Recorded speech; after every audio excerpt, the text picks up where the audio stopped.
नमस्कार, मैं डॉक्टर छाया सोनी, सहायक आचार्य, शिक्षा संकाय, काशी हिंदू विश्वविद्यालय। स्वयं पाठ्यक्रम हिंदी भाषा एवं अध्यापन विधा, मॉड्यूल 8, जिसका शीर्षक है हिंदी भाषा में उच्चारण एवं वर्तनी। आज का जो शीर्षक है उच्चारण है, इस पर आज हम लोग विस्तार से चर्चा करेंगे। इसके अंतर्गत जिन बिंदुओं पर हम लोग विचार करेंगे वो इस प्रकार से हैं। शुद्ध उच्चारण का तात्पर्य क्या होता है, अशुद्ध उच्चारण किसे कहते हैं और अशुद्ध उच्चारण के क्या प्रकार हैं। तो इस व्याख्यान के पश्चात विद्यार्थी को जो व्यवहार में जो उनकी परिवर्तन आएगा वो शुद्ध उच्चारण के तात्पर्य या उसकी परिभाषा से परिचित हो पाएंगे। अशुद्ध उच्चारण किसे कहते हैं इसको वो अपने शब्दों में बता पाएंगे। साथ ही साथ अशुद्ध उच्चारण कितने प्रकार के होते हैं इसकी भी उनको जानकारी मिलेगी। भाषा मानव संप्रेषण का सबसे सशक्त माध्यम है। यह केवल विचारों को व्यक्त करने का साधन ही नहीं, अपितु संस्कृति, सभ्यता और चिंतन की अभिव्यक्ति का भी रूप है। इस भाषा का सबसे प्रथम और मूलभूत व्यवहारिक रूप है उच्चारण। तात्पर्य यह है कि जब हम भाषा की बात करते हैं तो भाषा ही एक ऐसा साधन है जिसके माध्यम से मानव एक दूसरे के साथ संपर्क स्थापित करता है और अपने विचारों को व्यक्त करता है, जबकि संस्कृति, सभ्यता और चिंतन की अभिव्यक्ति का साधन भी है। और इस सब भाषा का सबसे प्रथम और मूलभूत जो व्यवहारिक रूप हमें दृष्टव होता है वह है उच्चारण। अगर जब संपर्क स्थापित किया जा रहा है और उस संपर्क स्थापित करने में जिस भाषा का प्रयोग किया जा रहा है, उस भाषा में जिन शब्दों का प्रयोग हो रहा है, जिन शब्दों के माध्यम से, वाक्य के माध्यम से संपर्क स्थापित हो रहा है, अगर उसका उच्चारण शुद्ध नहीं होगा तो जो सामने वाला व्यक्ति है, जो हमारी बात को सुन रहा है, समझ रहा है, शायद वो उस प्रकार से उस बात को, क्योंकि शब्द का उच्चारण ठीक नहीं हो रहा है, तो वो उस बात को ठीक प्रकार से ना समझ पाए।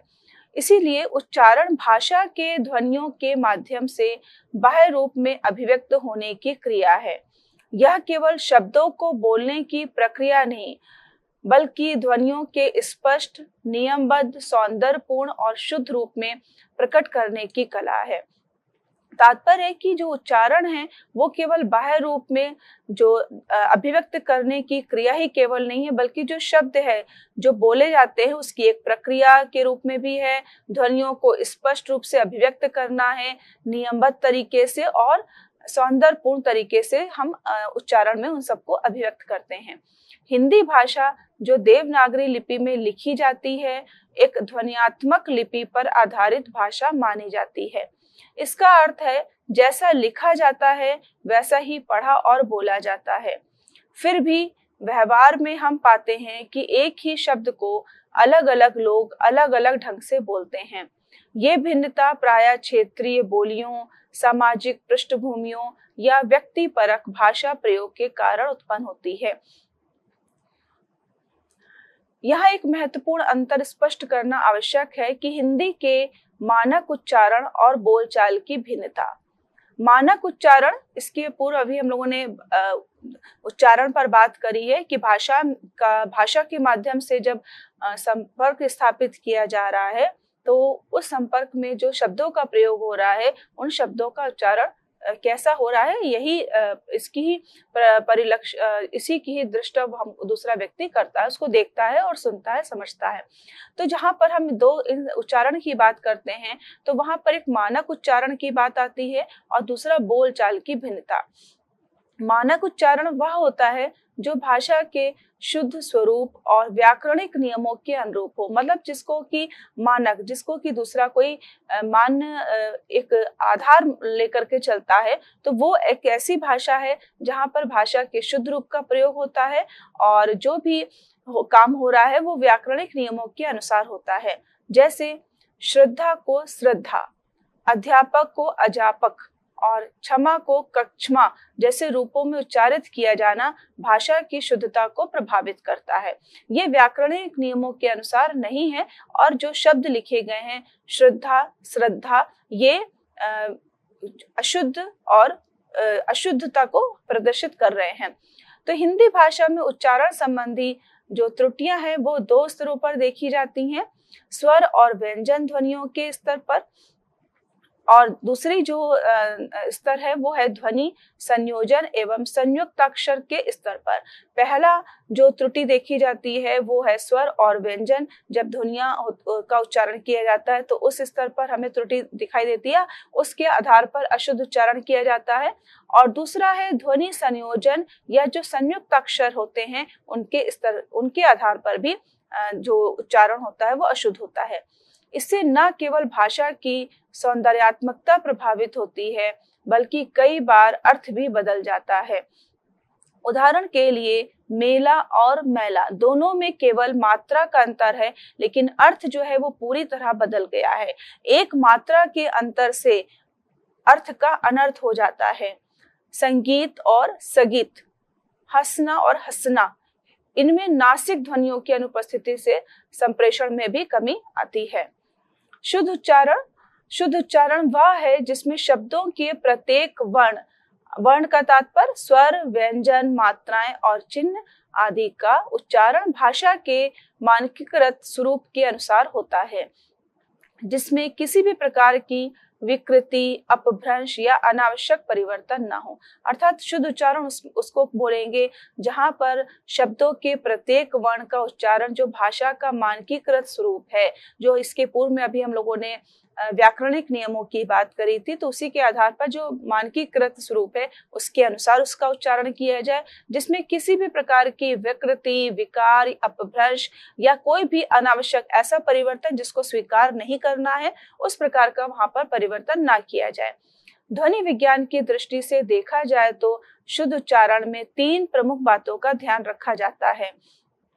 अगर शुद्ध उच्चारण करना है तो 3 प्रमुख बातें हैं जिनको हमें ध्यान में रखना होगा। पहला है ध्वनि की उत्पत्ति का स्थान, जो ध्वनि की उत्पत्ति हो रही है, ध्वनि जो निकल रही है उसका स्थान क्या है।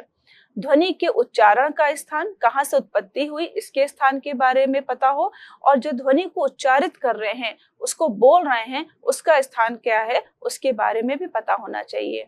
स्वराघात, संयोग एवं समय की शुद्धता, स्वराघात किस पर हमें ज्यादा बल देना है, संयोग कहाँ हो रहा है और समय कितना लगता है किसी भी ध्वनि को, वर्ण को बोलने में। तो हिंदी भाषा में प्रत्येक ध्वनि का एक निश्चित उच्चारण स्थान और पद्धति है। उदाहरण के लिए टा और ता दोनों ही ध्वनियां दंत और मूर्धन्य स्थानों से उच्चारित होती हैं। मतलब टा और ता दोनों का ही जो उच्चारण स्थान है वो मूर्धन्य और दंत से है, किंतु यदि इन्हें आपस में बदल दिया जाए तो शब्द का उच्चारण अशुद्ध हो जाएगा। उदाहरण के लिए कमल शब्द को क म ला उच्चारित किया जाना चाहिए। इसे कमल, अगर हम कमल बोल देंगे या कमर कहना, न केवल ध्वन्यात्मक दृष्टि से त्रुटिपूर्ण है बल्कि शब्द के भाव को भी बदल देता है। ध्वनि की उत्पत्ति का स्थान, इस चार्ट में ये पूरी तरह से दृष्टव्य हो रहा है कि जो विभिन्न प्रकार की ध्वनियां हैं उनका उच्चारण स्थान क्या है। स्वर का उच्चारण स्थान, व्यंजन का अंतस्थ ध्वनि है, उष्म है, अयोग व, इन सब के बारे में इसमें बताया जा रहा है। शरीर के जो अंग बोलने में प्रयुक्त होते हैं उन्हें उच्चारण अवयव कहा जाता है। उन्हें वाक्य यंत्र, ध्वनि यंत्र, वागेंद्रियां आदि की संज्ञा भी दी जाती है। इन अवयवों की सहायता से मनुष्य अनेक ध्वनियों का उच्चारण करता है। मुख के अवयव कंठ, तालु, दंत, होठ, जीभ, श्वास की प्रक्रिया, कौवा, नासिका आदि प्रमुख है। श्वास नली द्वारा वायु बाहर निकलती है और अवरोध भी श्वास नली में होता है, तब स्वरों का उच्चारण होता है। जब किसी अन्य स्थान पर वायु का अवरोध होता है तब व्यंजनों का उच्चारण होता है। उच्चारण स्थान के आधार पर ध्वनियों का वर्गीकरण निम्न प्रकार से है। अगर हम स्वर को देख रहे हैं आ, इसका उच्चारण स्थान कंठ है और इसी कंठ के उच्चारण स्थान से व्यंजन ध्वनियां भी का उच्चारण होता है, जैसे क, ख, ग, घ, ड़। ये अंतस्थ नहीं है, ऊष्म ध्वनि हा है और अयोग वह। इस प्रकार से जो स्थान है उच्चारण के, कंठ, तालु, मूर्धा, दंत, ओष्ठ, नासिका, कंठ तालु, कंठोष्ठ, दंतोष्ठ है। ये 9 प्रकार हैं जहाँ से ध्वनियों का उच्चारण होता है और इन स्थानों के आधार पर स्वर अलग अलग हैं, जो कि कंठस्थ में ओ औ आता है, कंठ तालु में ए आता है, और इसी प्रकार से व्यंजनों का उच्चारण स्थानों को भी यहाँ पर पूरी तरह से स्पष्ट किया गया है। अशुद्ध उच्चारण वह है जिसमें ध्वनियों का प्रयोग नियम विरुद्ध, विकृत या अनियमित रूप में होता है। अर्थात अशुद्ध उच्चारण जहाँ पर हम मानकीकृत नियमों की बात करते हैं, व्याकरणिक नियमों की बात करते हैं, और जब हम अशुद्ध उच्चारण की बात करते हैं तो वो अशुद्ध उच्चारण उसको कहते हैं जहाँ पर ध्वनियों का प्रयोग नियम विरुद्ध किया जाता है, विकृत होता है या अनियमित रूप में होता है। इसमें शब्दों के स्वरों या व्यंजनों का स्वरूप बदल जाता है। जो शब्द है उसमें जो स्वर या व्यंजन प्रयुक्त हो रहे हैं उनका स्वरूप बदल जाता है, या मात्रा, अनुनासिकता, संयुक्त अक्षर अथवा उच्चारण बल में त्रुटि होती है। अशुद्ध उच्चारण जो में त्रुटियां होती हैं वो 3 प्रकार से होती हैं। पहला, स्वर और व्यंजन का स्थान या क्रम बदल जाना। जो उनका निर्धारित स्थान है स्वर और व्यंजन का, वो स्वर और व्यंजन उस निर्धारित स्थान पर ना बोले जा करके बल्कि उनके स्थान को परिवर्तित कर दिया जाता है। तो बदल जाना या उनका क्रम बदल जाना एक पहली त्रुटि हो जाती है जिसके कारण से हम अशुद्ध उच्चारण करते हैं। दूसरा, अनावश्यक ध्वनियों का जोड़ या लोप। दूसरा ये होता है कि जब हम कभी अज्ञानतावश, उसकी जानकारी नहीं है, तो अनावश्यक रूप से किसी एक ध्वनि को हम लोग शब्द में जोड़ लेते हैं, या जो उपयुक्त ध्वनियां हैं जो जरूरी है उनको हम लोग वहां से लोप कर देते हैं। तीसरा है संयुक्त अक्षरों का टूटना या विकृति। जो संयुक्त अक्षर हैं वो टूट जाते हैं या उनमें विकृति, उसको समझ नहीं पाते हैं। तो ये 3 प्रकार बताए गए हैं त्रुटियां होने के जिसके कारण से अशुद्ध उच्चारण होता है। उदाहरण के लिए, स्वागत शब्द को सुवागत बोलना एक आम अशुद्ध उच्चारण है। इसमें वा ध्वनि अनावश्यक रूप से जोड़ी गई है। दूसरा उदाहरण, प्रार्थना शब्द को प्रार्थना कहना भी उच्चारण संबंधी दोष का उदाहरण है। यहाँ जहाँ स्वराघात और वर्ण अनुक्रम दोनों ही गलत हैं। अशुद्ध उच्चारण के परिणाम स्वरूप अनेक बार शब्दों के अर्थ में भी गड़बड़ी, संदेश की अस्पष्टता और श्रवण में भ्रम की स्थिति उत्पन्न हो जाती है। विशेषकर कविता पाठ, समाचार वाचन, भाषण एवं मंचीय प्रस्तुतियों में ये सभ्यता या ये समस्या हमको ज्यादा दिखाई देती है, और वो समस्या जो है वो गंभीर भी होती है। अब बात करते हैं कि अशुद्ध उच्चारण के प्रकार क्या हैं। तो इसमें इनके प्रकारों पर हम लोग चर्चा करते हैं। पहला प्रकार है अक्षर संबंधी अशुद्धियां। पहला है कि जहां पर अक्षर जब हम लिखते हैं तो उससे संबंधी कौन सी अशुद्धियां होती हैं। ये तब होती है जब स्वरों या व्यंजनों का उच्चारण उनके मानक रूप से भिन्न होता है। जो मानक रूप है उससे अलग हम स्वर और व्यंजनों का जब प्रयोग करते हैं तो वहां पर अक्षर संबंधी अशुद्धियां होती हैं। इसमें मुख्य स्थान या उच्चारण विधि के भ्रम से ध्वनि गलत निकलती है। उदाहरण के लिए, विद्यालय को विद्यालय कहना वा की जगह बा, शरद को सरद कहना शा की जगह सा, गृह को गुरु कहना रू की जगह र का भ्रम। यह त्रुटि आमतौर पर क्षेत्रीय बोलियों के प्रभाव से होती है। दूसरा प्रकार, संयुक्ताक्षर संबंधी अशुद्धियां। संयुक्ताक्षर वे होते हैं जो 2 या 2 से अधिक व्यंजनों के संयोग से बनते हैं। अतः जहां पर 2 व्यंजन एक साथ मिलाए जाते हैं तो उनके संयोग से जो बनते हैं वो संयुक्ताक्षर कहलाते हैं। जब इन्हें टुकड़ों में तोड़कर या गलत ध्वनि संयोजन से बोला जाता है तो अशुद्ध उच्चारण होता है। उदाहरण के लिए, त्रिशूल को तरिशूल बोलना, क्षमा को कक्षमा बोलना, ज्ञान को ज्ञान या ज्ञान बोलना, प्रज्ञा को पिरजना या प्रज्ञा बोलना।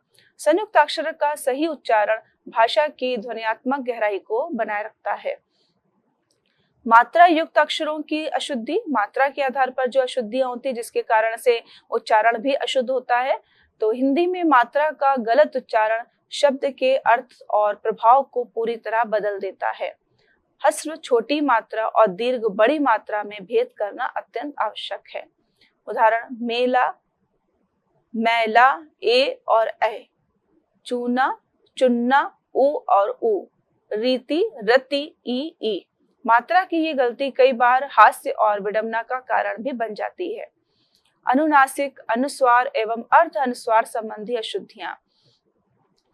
हिंदी भाषा में नासिक ध्वनियां अत्यंत महत्वपूर्ण होती हैं। अगर इसका सही प्रकार से ज्ञान नहीं है तो अनुनासिक संबंधी अशुद्धियां होंगी, अनुस्वार संबंधी और अर्ध अनुस्वार संबंधी भी अशुद्धियां दृष्टव्य होती हैं। इनका इसी कारण से इनका बहुत ही महत्वपूर्ण स्थान है हिंदी भाषा में, जो कि नासिक ध्वनियों के अंतर्गत आता है। इनका लोप या इनमें अनावश्यक जोड़ या अस्थिर प्रयोग अशुद्ध उच्चारण को जन्म देता है। उदाहरण के लिए हंसना, हंसना अनुनासिक का लोप हो गया है। संगीत, संगीत में अनुनासिक की अनदेखी हो गई है, जहाँ पर संगीत में संगीत से अगर सगित हो जाता है तो वो अनुस्वार की वहां पर अनदेखी हो जाती है। पंकज में पकज अगर उसको कर दिया जाए, बोला जाता है, उच्चारण सौंदर्य जुड़ा होता है।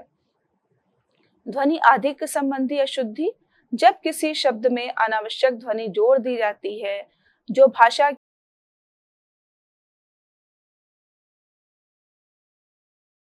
हम ध्वनि आधिक्य ध्वनियों को जोड़ देते हैं, जो कि मूल शब्द था उसमें वो चीज नहीं थी, लेकिन जब हम उसमें परिवर्तन कर रहे हैं तो अलग से हमने ध्वनि को जोड़ दिया है। जैसे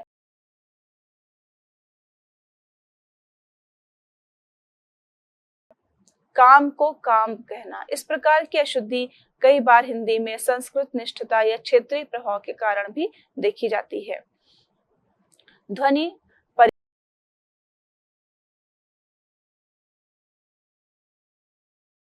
परिवर्तित हो जाता है तो उसके कारण से भी उच्चारण दोष हो जाता है। उदाहरण के लिए पुस्तक को पुस्तक कहना, मतलब पुस्त अध सा पहले आएगा और ता पूरा जो है वो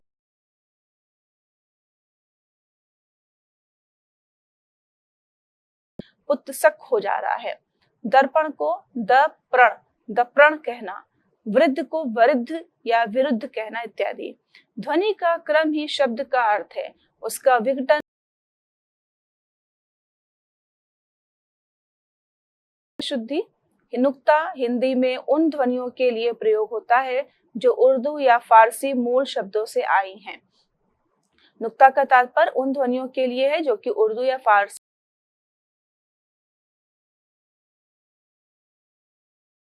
गलत उच्चारण भाषिक संवेदनशीलता की कमी को दर्शाता है। अगर हम इसका सही प्रकार से उच्चारण नहीं कर रहे हैं तो हम भाषा के प्रति संवेदनशील नहीं है, इस कमी को दर्शाता है। उदाहरण के लिए जरूर,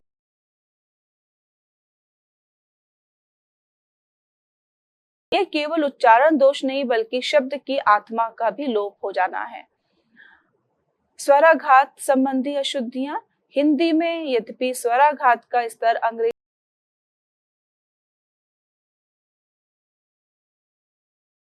होता है। उदाहरण के लिए उद्योग को उद्योग कहना, गलत बल दा पर देना। परिवार को परिवार कहना, गलत बल वा पर देना।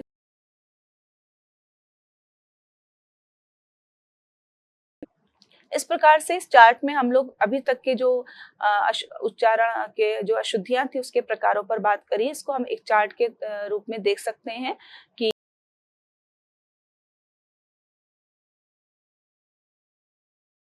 संयुक्ताक्षर संबंधी, इसकी विशेषता संयुक्त वर्ण का विकृत उच्चारण। उदाहरण दिया गया त्रिशूल का त्रिशूल।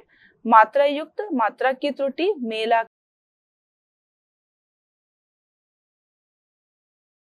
आधिक्य, जिसकी विशेषता है अनावश्यक ध्वनि को जोड़ना। ध्वनि परिवर्तन, वर्ण का स्थान परिवर्तित हो जाना। नुक्ता, नुक्ता युक्त अक्षर को शुद्ध ना बोलना।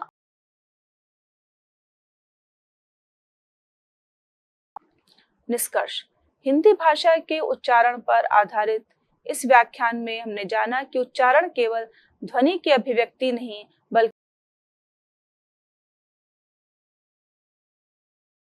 बनाता है, बल्कि श्रोता के मन में वक्ता की स्पष्टता, संजीदगी और भाषा प्रेम की छवि भी निर्मित करता है।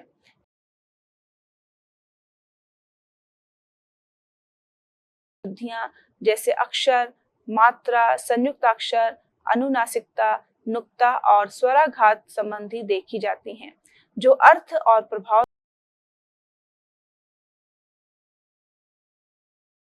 बात की गई है।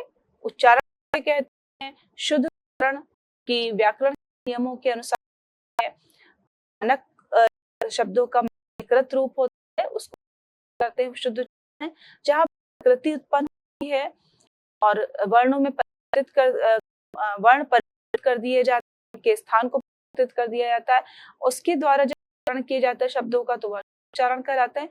अशुद्ध उच्चारण प्रकार कितने प्रकार के अशुद्ध उच्चारण होते हैं? मात्रा संबंधी, संयुक्त अक्षर संबंधी, ध्वनि का लोप करना, अधिक किसी अन्य ध्वनि को जोड़ देना। इस प्रकार से इस व्याख्यान में उच्चारण, शुद्ध उच्चारण, अशुद्ध उच्चारण के तात्पर्य और उनके प्रकारों पर विस्तार से चर्चा की गई है।